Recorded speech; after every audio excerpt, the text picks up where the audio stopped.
क्या आपके मन में भी ये सवाल है कि बच्चेदानी का मुंह कब खुला रहता है? बहुत सारे लोगों के मन में सवाल है, वो समझ ही नहीं पाते कि बच्चेदानी का सिस्टम क्या है, कब खुलता है, कब बंद होता है, पीरियड्स में खुलता है कि डिलीवरी में खुलता है कि जब इंटरकोर्स होता है यानी कि जब रिलेशनशिप बनता है तब खुलता है। मतलब बहुत कंफ्यूजन है। तो अगर आपके मन में कंफ्यूजन है तो ये वीडियो आपके लिए ही है। आपको हर एक बात समझ में आएगी, आपको समझ में आएगा कि बच्चेदानी का मुंह कब खुलता है, कब बंद होता है, क्या पूरा सिस्टम है, सब कुछ समझ में आएगा। तो स्टार्ट करते वीडियो को बिना किसी देरी के। सबसे पहले लिखा हुआ है कि जो बच्चेदानी का मुंह यानी कि जो सर्विक्स यानी कि बच्चेदानी के मुंह को सर्विक्स कहते हैं, जो ओपनिंग होती है, ये कब खुलता है कब बंद होता है सबको समझाऊंगी। तो सबसे पहला जो पॉइंट है वो ये है कि गर्भधारण की जब प्रेगनेंसी होती है तो प्रेगनेंसी के टाइम पे पूरी प्रेगनेंसी में बच्चेदानी का जो मुंह होता है वो बंद रहता है ताकि बच्चा सुरक्षित रह सके। ऑब्वियसली अगर बच्चेदानी का मुंह खुला रहेगा तो बच्चे के लिए खतरा होगा ना। तो प्रेगनेंसी के टाइम पे आपके बच्चेदानी का मुंह खुला हुआ नहीं रहता है, प्रेगनेंसी के टाइम पे बच्चेदानी का मुंह बंद रहता है।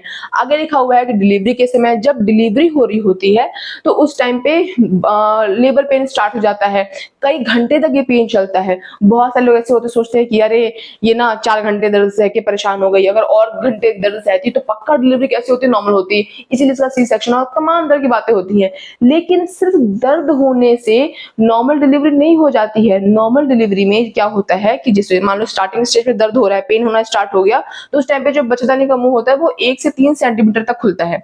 ठीक है, उसके बाद से कह रहा है कि जब एक्टिव लेबर होता है, कई घंटे बीत गए, दर्द अभी बहुत, उसकी जो इंटेंसिटी वो और बढ़ रही है, तो उस टाइम पे जो बच्चेदानी का मुंह है वो 4 से 7 सेंटीमीटर तक खुलता है। ठीक है, और उसके बाद एक एक्टिव लेबर मतलब बहुत सीवियर अब पेन हो रहा है, जब बच्चेदानी का मुंह 10 सेंटीमीटर तक खुल जाता है तभी ही नॉर्मल डिलीवरी होती है। अन्यथा अगर आपके बच्चेदानी का मुंह 6 सेंटीमीटर 7 सेंटीमीटर खुला हुआ है तो नॉर्मल डिलीवरी उस टाइम पे पॉसिबल नहीं हो पाती। तो जब डिलीवरी होती है तो उस टाइम पे बच्चेदानी का मुंह 10 सेंटीमीटर तक खुलता है, तब जाकर ही कहीं नॉर्मल डिलीवरी होती है और उसके बाद से बच्चा पैदा होता है।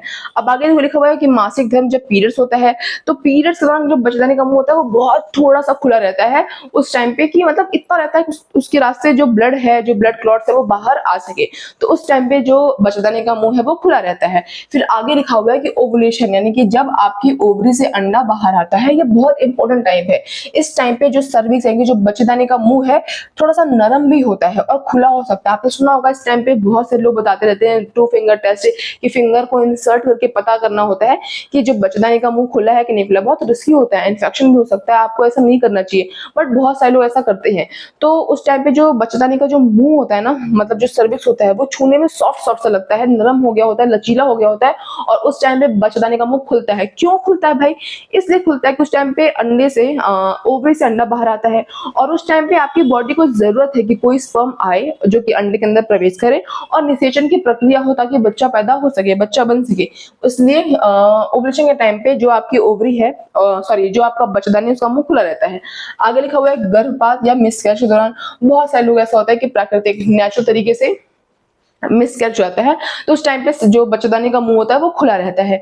फिर आगे लिखा हुआ है कि बहुत सारे लोग ऐसा होता है कि मेडिकल टेस्ट की प्रोसीजर के जरिए जैसे मान लो बहुत केसेस में क्या होता है कि नेचुरली मिसकैरेज हो गया, बट कभी कभी क्या होता है कुछ टिश्यू अंदर रह गया है, आपका जो बच्चेदानी है वो पूरी तरीके से क्लीन नहीं हुआ है, तो डॉक्टर सर्जिकल प्रोसीजर के जरिए आपके बच्चेदानी को साफ करने का काम करते हैं, डीएनसी करते हैं। तो उस टाइम पे भी बच्चेदानी के मुंह को खोलना पड़ता है। आगे लिखा हुआ है यौन संबंध के समय, ये बहुत बड़ा सवाल है कि जब कोई रिलेशनशिप बनाता है तो उस टाइम पे बच्चेदानी का मुंह क्या खुल जाता है?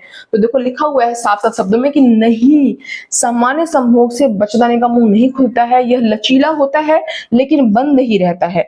आगे देखो लिखा हुआ है कि नोट जो कि बहुत इंपॉर्टेंट है कि बच्चेदानी का मुंह तब खुद से तभी खुलता है जब शरीर तैयार होता है, यानी कि जब शरीर को जरूरत है। कब जरूरत होगी? डिलीवरी के टाइम पे और जब ओवुलेशन का टाइम हो रहा हो तब, यानी कि और जब प्रेगनेंसी का टाइम हो रहा, प्रेगनेंसी सॉरी पीरियड्स टाइम हो रहा हो तब। सिर्फ इन्हीं 3 चीजों पे क्या हो सकता है, जो आपके बच्चेदानी का मुंह होता है वो खुला रहता है। जबरदस्ती या बार बार छेड़छाड़ करने से संक्रमण खतरा हो सकता है। बहुत सारे लोग ऐसा क्या करते हैं, चेक करने के लिए कि कब ओवरी से अंडा बाहर आ रहा है, उनका अंडा कब फूट रहा है, तो चेक करने के लिए बार बार फिंगर से इंसर्ट करके चेक करते हैं, जो ये खतरनाक हो सकता है। अब मुझे पता है बहुत सारे लोगों के मन में ये सवाल होगा कि जब इंटरकोर्स के समय जो बच्चेदानी का जो मुंह है अगर वो नहीं खुला रहता है तो स्पर्म अंदर कैसे जाता है। तो देखो, हर समय जब आप इंटरकोर्स करते हो तो जरूरी नहीं कि आपकी प्रेगनेंसी होगी। आपकी प्रेगनेंसी सिर्फ तभी होगी जब आपके अंडे से जब आपके ओवरी से अंडा बाहर आएगा और जब शुक्राणु से मिलेगा तभी क्या होगी, प्रेगनेंसी होगी। अदर टाइम पे अगर आप रिलेशनशिप बनाते हो तो स्पर्म तो जाएगा बट प्रेगनेंसी उस टाइम पे नहीं हो पाती है। तो उस टाइम पे क्या होता है कि जो सर्विक्स होता है उसका जो बच्चेदानी होता है उसका जो मुंह होता है वो पूरी तरीके से बंद नहीं होता। इतनी उसमें स्पेस होती है कि उसमें से स्पर्म अंदर जा सके, क्योंकि स्पर्म बहुत छोटा होता है। उतना छोटा स्पर्म बहुत ही छोटे स्पेस से भी अंदर जा सकता है। तो जो बच्चेदानी होता है यानी कि जो सर्विक्स होता है हमेशा थोड़ा सा खुला रहता है, इतना कि पीरियड्स का खून बाहर आ सके और स्पर्म अंदर जा सके। मतलब बहुत थोड़ा सा गैप जिसके अंदर से जो ब्लड है, जो स्पर्म है, वो अंदर बाहर आराम से जा पाते हैं। फिर कह रहा है कि इंटरकोर्स के समय जो सर्विक्स होता है वो नरम होता है, लचीला हो जाता है। जब फीमेल को उत्तेजना होती है, अराउजल होता है, उस टाइम पे महिला शरीर में हार्मोनल बदलाव होते हैं जिससे सर्विक्स थोड़ा सा नरम हो जाता है और लचीला हो जाता है ताकि स्पर्म के रास्ता बन सके। स्पर्म बहुत ही छोटे होते हैं, एक स्पर्म की लंबाई लगभग 0.05 mm होती है। इतने छोटे होते हैं कि सर्विक्स से छोटे से छेद से भी आसानी से अंदर जा सकते हैं। तो ऐसा नहीं कि स्पर्म के अंदर जाने के लिए आपके सर्विक्स का पूरा खुला होना बहुत जरूरी है, वो छोटे से स्पेस से भी अंदर जा सकता है। तो वीडियो इन्फॉर्मेटिव लगी हो तो लाइक कर देना और चैनल सब्सक्राइब कर देना। That's all, bye guys.